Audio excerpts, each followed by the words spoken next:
Today I'm just here to check Eddie out. My name is Dr. Carol Bloom. I'm 84 years old. I've been practicing veterinary medicine for 57 years.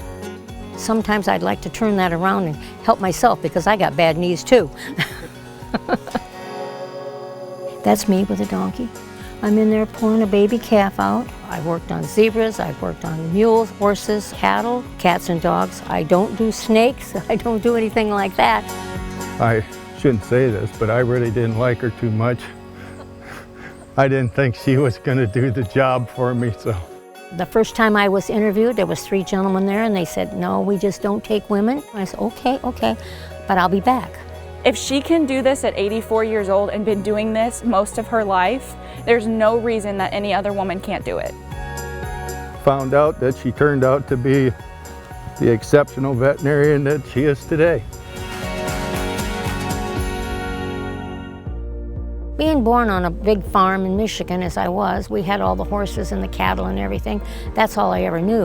Up on top here, going back quite a while, there's when I was 8 years old at Kansas City at the American Royal. I won 3-gaited pony class in 1948. And then I won the International in Chicago. I was 14 years old then, and that was my horse named Gracious Thought. I can remember when I was in high school, I had a superintendent, a wonderful lady, Mrs. Allen, and she would always bring me into the office about once a week and set me down and say, Carol, ladies don't become veterinarians. You need to pick another profession. Well, I never did. I'm just going to kind of check his stifle out here. This is referred to as a stifle. I'm located here in Westville, Indiana, which is in Porter County, and I'm about 65 miles from downtown Chicago. This farm was purchased by myself and my husband back in the early 60s, or late 60s, excuse me. We set this up as a horse farm and we worked this together. We always laughed at the racetracks because the horses would come out here and have such a great time and feel so good and go back to the racetracks and win.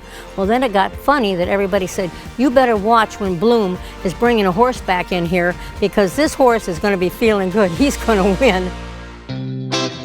He's 14 years old. You wouldn't know it. But today he acts like he's kind of sleeping a little bit on us here. Horses are like a dog. They have a sense of loyalty.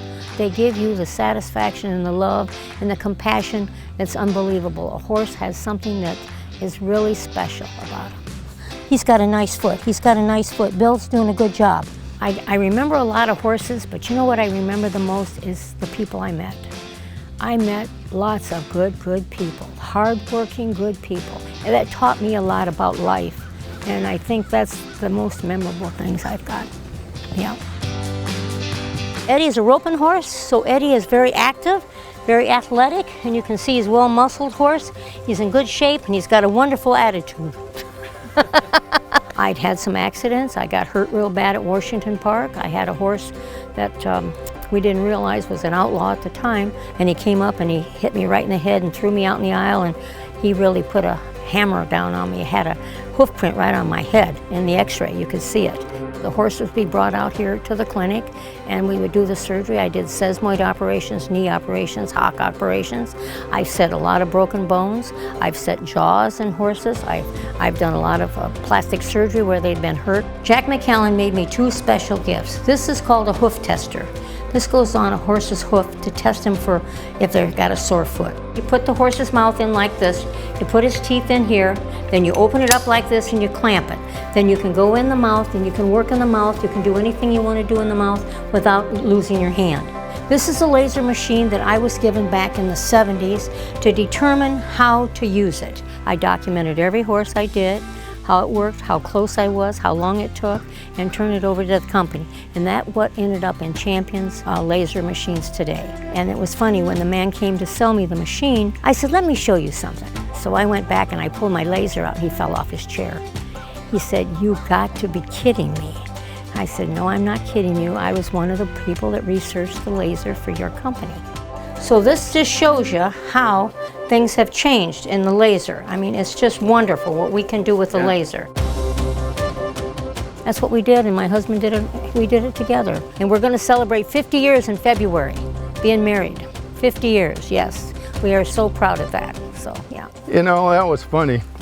I just couldn't shake her. She bit on like a bulldog, and I got to admit, she was probably the first one I ever really fell in love with, so I got to give her that credit. She gave me the bug. This is how I started. I started out with just a case like this. I had nothing but that. How do you talk about somebody that's dedicated her life to a profession? If there's anybody in this world that's done that, I would say it's her. She's honest, she's straightforward, super intelligent when it comes to lameness. She is probably the best working woman I have ever met, and she's the best boss. It sets a great example for women all over that don't think that they can do anything. If she can do this at 84 years old and been doing this most of her life, there's no reason that any other woman can't do it. I've had probably, I would imagine, close to 100 different girls go through here. They're engineers, they're doctors, they're lawyers, they're teachers, they're you know, whatever, they're just housewives. But I told them, your passion is the most important thing for your profession. To be passionate about what you're doing and have a love for it, that's what's going to keep you going every day. It's not the money, it's not who your mom and dad wants you to be, it's not who Mrs. Allen wanted me to be, it's what I wanted to be.